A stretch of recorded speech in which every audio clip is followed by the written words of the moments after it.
This week, we welcome Mike Flouton, Vice President Email Protection Products at Barracuda, to discuss the latest email security risks. In the leadership and communication sections, CISOs of the world unite. 8 things to consider amid cybersecurity vendor layoffs. The best public speakers put the audience first, and more. Business Security Weekly starts now. This is Security Weekly, for security professionals, by security professionals. Broadcasting live from G-Unit Studios in Rhode Island, it's the show where we explore the business of security to improve the security of business. Your trusted source for actionable insights on leadership, communication, and innovation. Get ready for Business Security Weekly.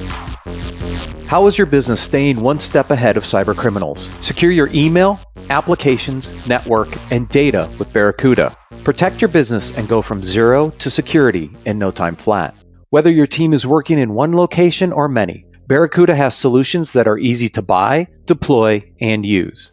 Learn how Barracuda can protect your business against ransomware, phishing, and other cyber attacks. Visit securityweekly.com/Barracuda. That's securityweekly.com/Barracuda. Barracuda, your journey secured. The cybersecurity landscape is full of single solution providers, making it easy for unexpected cyber threats to sneak through the cracks. That's why Fortra is creating a stronger, simpler strategy for protection, one that increases your security maturity while decreasing the operational burden that comes with it. This is all possible thanks to Fortra's best-in-class portfolio and deep bench of expert problem solvers. Fortra's integrated, scalable solutions help customers face their toughest challenges with confidence. Learn more at securityweekly.com/Fortra. Managing and protecting the world's grueling number of endpoints, enabling Tanium's customers to see, control, and protect every endpoint everywhere. Tanium's mission is to provide certainty in uncertain times with the industry's only converged endpoint management, trusted by the U.S. military and the majority of the Fortune 100. Today, Tanium helps manage and protect nearly 30 million endpoints. Tanium, the power of certainty. Visit securityweekly.com/Tanium to learn more. Welcome to Business Security Weekly. This is episode number 288, recorded December 12th, 2022, and we're recording live for the first time. I can't remember how long. It's also the last show of 2022. I am your host, Matt Alderman, in G-Unit Studios in Rhode Island, getting ready for the big holiday party on Wednesday. Joining me in studio, I think for the first time. This is amazing. I can't remember how long. Amazing. It's absolutely amazing. Mr. Jason Albuquerque, it is so good to see you in person. Welcome back to Rhode Island, my people. Yeah. I love it. Oh, man. I love it. Now, I wish you brought Texas weather because it snowed last night. Yeah, I know. Sorry. And thank you so much, Tyler, for bringing your weather. I'll definitely take credit for that. Yes, also joining us from Idaho, Mr. Tyler Robinson. Welcome, Tyler. So good to be here. It is good to see you guys in person. That's just... We were reminiscing just quickly that the last time I think I was in studio was RSA 2019, the virtual event. The last time we had a party in this place was 2019. It's been that long. That's crazy. It is crazy to think about. It's been that long since I've seen your face. Yes.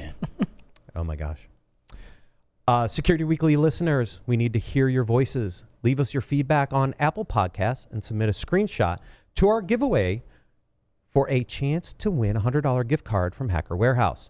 This giveaway will be open until the end of the year. We appreciate your honest feedback so we can continue to make great content for our audience. Visit securityweekly.com/giveaway to enter. This segment is sponsored by Barracuda. To learn more, please visit securityweekly.com/Barracuda. Mike Flouton is Vice President of Email Protection Products at Barracuda. Mike is a high-output product and go-to-market executive with proven track record of shareholder value creation and deep expertise in information security, cloud, SaaS, enterprise software, and risk management. Mike, welcome to Business Security Weekly. Matt, thanks for having me. Thrilled to be here. Yeah, so as we were preparing for this interview segment, it was you guys had just finished up an email security survey, and we're going to talk a little bit about some of the findings out of that. And it's kind of very appropriate timing We're actually going to pre-record the January 2nd show right after this in studio. And one of the things we're going to talk about is minimum viable security. And guess what's on my initial list of minimum viable security? Email security. So I think the timing is perfect. But let's frame up first, like, what was the purpose of the research? Kind of what was the background for it? And then we can actually dive into some of the results and some of the things people should be thinking about. Yeah, absolutely. So, I think the landscape, obviously, it's a security industry cliche. It keeps getting more and more complicated every year. And I don't think anybody would argue with that, both in terms of the attack surface that we're seeing, as well as the vendor landscape. So we wanted to get a sense for how do businesses of all sizes, but in particular, smaller businesses, kind of feel about their defenses. And, I think right on the theme of essential defenses, increasingly people who provide kind of mail services are bundling in email security. How are they feeling about those, defenses versus third parties and all the different options on the market? So that was kind of the genesis behind why we wanted to do the research. I think very valid as well, knowing some of the conversations I've been having with our CISO advisory board and other CISOs. There's a question right now walking into 2023 around flat budgets and where am I making and not making investments. And one of these debates is what Microsoft does in O365 enough, or do I need still independent email security solutions to help protect the environment better? And so I think this is a question in the back of the mind of all CISOs right now as they're going into 2023 and 2023 budgets. Like, is that enough? Do I need this? Because they're really struggling with how do they get to a net zero budget increase pretty much for the year. Yeah, I mean, Matt, we're talking zero-based budgeting at this point. We know we're going into some type of a financial constraint. This year is going to be a financial constraint for organizations. So we're having conversations of where do I realize economies of scale? Where can I consolidate? Where do I have overlap in tools, feature functionality? This is top of mind because we want to be able to maximize our budget and spend in the right places. So this information is going to be crucial for us to make really good decisions. Mike? Yeah, couldn't agree more. I mean, I think, in particular, we really wanted to get some ground truth here. To your point, what are the people on the front lines, kind of seeing and feeling what's going on from a budget cycle, and how are they feeling about kind of the need for third parties? And, we're going to release the research in January, but by way of preview, we found that, the majority of them, do think that, hey, there is an opportunity to kind of add additional protection on top of what existing capabilities it might have from an email security perspective. Yeah, I'm curious if you dug into some of the reasons why. I think it would be really interesting to be like, why not just Microsoft's O365 protections? Are there specific features or capabilities that they're looking for that they believe they need kind of that third party provider to give them kind of more depth? Yeah, so we're still kind of compiling the results, so I don't want to kind of step on the release of it too much. I can tell you what I've heard in conversations that I've had. I mean, I think just general first principles, defense in depth is just always a great strategy. I mean, it goes back to the early days of cybersecurity. So I think there's always a market for synergistic controls, and that anytime you're kind of adding additional layers of protection, none of them are going to be 100% effective. The more you add, kind of the better your net kind of defense posture gets. And I think that's, really a large part of it here without kind of talking about, the ins and outs of any one particular solution in general. Now, your point about budgets, I think, is a really good one. That in a perfect world, we'd buy one of everything on the market. That gets harder and harder to do in times where budgets are tough. Yeah, absolutely. That's the other part of the conversation, right? Is where can I consolidate my vendors to give me more bang for my buck, right? And I think what's interesting about Barracuda is you're not just a pure play email security provider. There are other things in the portfolio. So I think vendors who actually have more than a single thing to offer plays well into the potential kind of consolidation discussion and argument that's going on. Is can I now consolidate the number of vendors I have, still get some best in breed capabilities across my environment, and leverage those technologies for more instead of just these single point solutions. And one of the things that we're seeing as far as the discussions go at the board is the integrability of these applications. You have to be able to have that interoperability between your tools and then have the ability to integrate. And if it's the same provider and they're able to work together, that adds another layer of cost of ownership, right? Like you may be looking not just discretionary dollars, you may be looking at that total cost of ownership from a management standpoint, which is also important. Yeah, it's that ecosystem approach we've talked about for so long, right? Exactly I mean, right. there's so much savings involved. Number one, you're taking your vendors and you're really pruning them down, but then onboarding new staff. It's easier to train new staff on a solid set of tools that are in the ecosystem, and then you get better context if they're integrated. You get a single pane of glass. Please don't say that. Ba-doom, boom.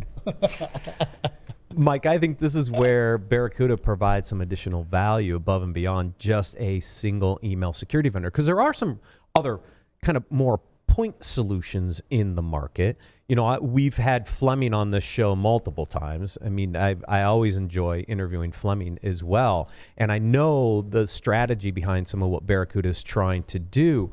And one of the other results that came out of this is around data protection, right? The linkage between data protection, email security have strong adjacencies in what customers are looking for.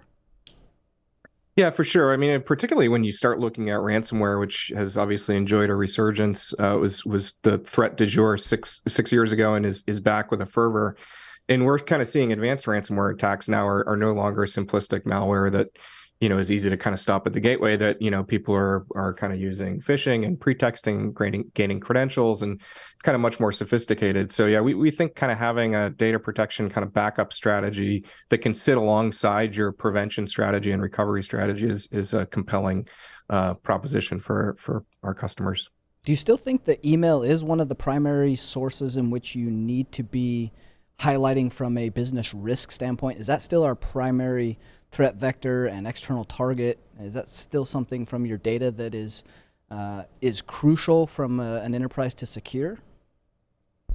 100%. Yeah, and I mean, you jumped all over one of the cringy security industry cliches about a single pane of glass. I mean, I think the other one is pretty much every security marketing department has at some point claimed that 90+% of attacks come from email.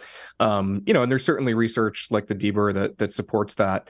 You know, regardless of what the exact percentage is, yeah, it's just continues to be a brutally effective, you know, vector for the bad guys to support. So I think, yeah, it deserves kind of, you know, first priority for a lot of organizations. Well, I mean, I see it in my business, right? I mean, we you know, Living Security is a security awareness and training platform. We've built out a human risk management platform.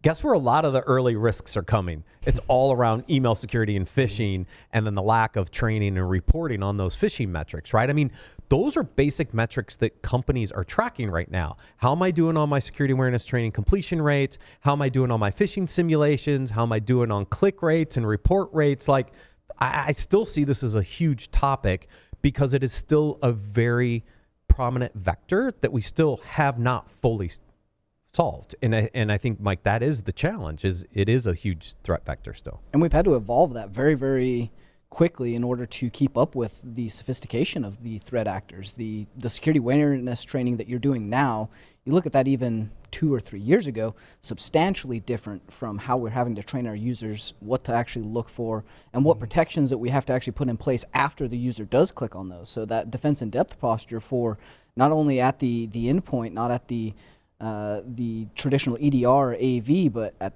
the spam, the response to that. How do you take those and get those emails out of the organization as soon as you do recognize them as a threat? You have to be very, very fast in order to deal with the kind of threats that are out there today. Yeah, absolutely. Mike, I'd love to give our listeners some guidance, right?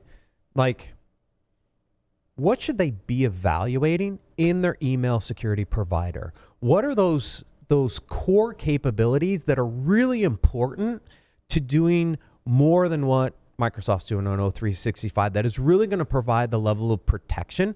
Because I think this is the thing, Jason, back to your point, like this is the thing CISOs need to understand. Like, what are the minimum requirements for email security, and how do I evaluate my solutions out there to make sure I'm getting the best bang for the buck? And we need to be able to articulate the why. Why do we need two versions of email security, right? Because if we have to sit back and advocate for a budget, we have to be able to explain why we have M365 E5 licensing that has email security on it. And hey, by the way, this other platform as well.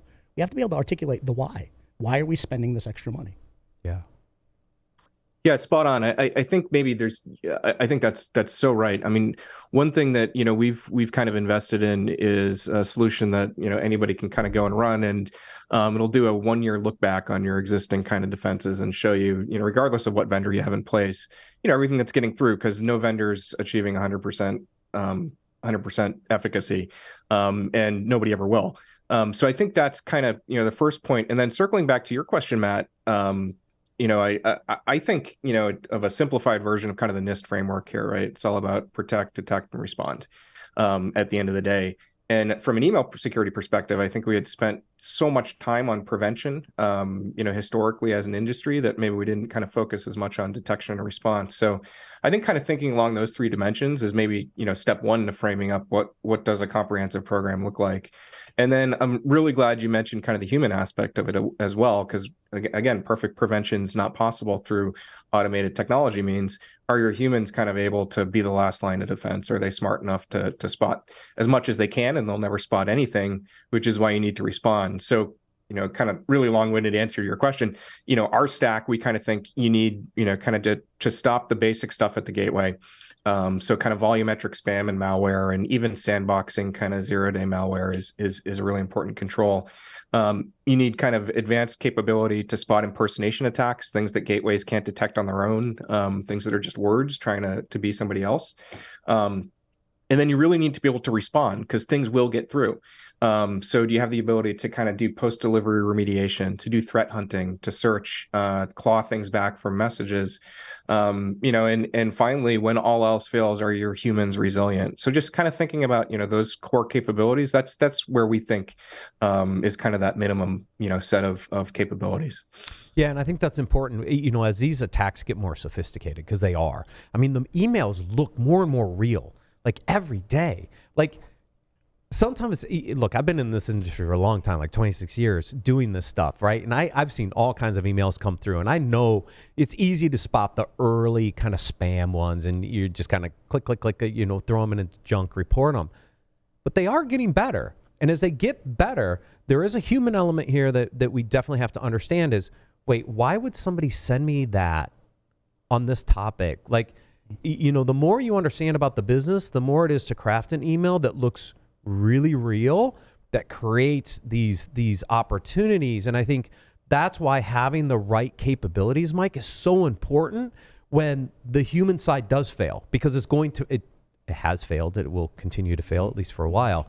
And I think that's a very important part of this. You add on to some of that, the AI element. You look at some of the stuff that's come out from ChatGPT this week. Seriously. The ability for AI and threat actors, even that speak foreign languages, to build a very well-crafted email that is articulate, that matches all the characteristics to get through a filter, and can trick a user. You have to have multiple layers there, and your defense in depth definitely has to be up to speed in order to combat that. Yeah, Tyler, I was playing around with that. It's amazing. It is absolutely, from an attacker standpoint, it's phenomenal. It's amazing, but it's scary at the same time from a defender side. Terrifying. Right? Oh my God. Terrifying. 100%. Oh, and deep fakes are terrifying as well, because I mean, the old days, the first thing we tell people is, hey, you get an email that looks suspicious, call the person. If your CEO is asking you to make a wire transfer, call the CEO and ask him. Well, I mean, now it's almost trivial to do a deep fake voice impersonation of somebody. So it's only going to get harder. Yeah. Only in-person wire. That's it. In-person handshakes. Yeah. This is where process matters, right? It does. You have to have standard operating procedures that can mitigate that. Yeah, business email compromise. That is one of the few, having done a lot of the offensive side of this, that's one of the few things that stops a business email compromise when you get to the sophistication level is process. Policy and process. 100%. And if they follow it and it's well thought through with multiple fail-safes, you'll stop it. That's it. Yeah, I remember the first time a buddy called me out of the blue saying, "Hey, yeah, we just wired money to like some crazy place." I mean, Mike, I mean, obviously you see business email compromise attacks all the time on your side, right? I mean, is that it's really about process and making sure you have the right authorizations to send that kind of money. I mean, I don't think there's anything else that stops those type of attacks. Yeah, for sure. I mean, AI obviously is scary from a kind of offensive perspective. There are definitely defensive use cases where AI can start to interpret intent and say, you know what, this is not how our CEO typically speaks. But, you know, you're right. I mean, at the end of the day, you have to be able to fall back on resilient processes. And, you know, that's, I don't think ever going to change. Yeah, and it's hard to be like in person when we're so virtual these days. To be like, yeah, that's you, and you're giving me authorization to do this. Like, you know, the virtual world and being remote has made it a lot harder. Oh yeah. Yeah, I'm gonna say it's not as nice. Like, I like to be in person with you guys. That virtual stuff's for the birds. Agreed. Mike, any other recommendations that you'd want to get out to the audience around this? And obviously, I know you focus on the email protection side of the house, but just anything else that they should be evaluating in the broader Barracuda portfolio, for example, because I know you guys do a lot of other additional things as well. Yeah, I mean, so I think we just touched on it, right? I think response is critical. You know, as an organization, we over-indexed on prevention for a long time, and prevention's obviously really important. But you know, we've kind of launched a capability where organizations can actually do proactive threat hunting. You can kind of look at what's, you know, lingering in inboxes, or just even automating kind of that classic help desk use case where somebody, you know, forwards an email to a help desk and says, this looks like phishing, what should I do? Being able to kind of automate remediation, clawing things back from inboxes. You know, I would definitely think about that. You know, we have a solution in that area, but, you know, even just, you know, you can do this with PowerShell. You know, so I definitely recommend that organizations really think about a response. And then, you know, I think the other point you mentioned earlier is a lot of these things are kind of commingled. I mean, think about URLs. A lot of the time somebody sends a URL because they want you to open it in a browser. So they send it through email, and then, you know, they might kind of use a rewriting service to change it post delivery. Kind of thinking about web security, thinking about your SASE strategy, and zero trust access, you know, also go really well. And the whole's kind of more than the sum of its parts. Yeah, I mean, the link protection side of this, right, is delivery of the link. Better understand whether it's malicious or not. That's we're getting a lot of malware that way these days. Automate that though, because it doesn't scale for humans to evaluate each one of those links in an enterprise. I mean, at the end of the day, the biggest line item in our budgets is the humans, is the staff, right? So if we can do more with less, that's key to our budgeting process. Right, exactly. Tyler, Jason, any additional questions for Mike while we have him? No, good to go. Thanks for being here. Mike, thank you so much for joining us on Business Security Weekly. It was a pleasure. Thank you so much for having me. If you want to enhance your email security, please visit securityweekly.com/Barracuda to learn more. We're going to take a quick break and then cover the leadership and communications articles for this week.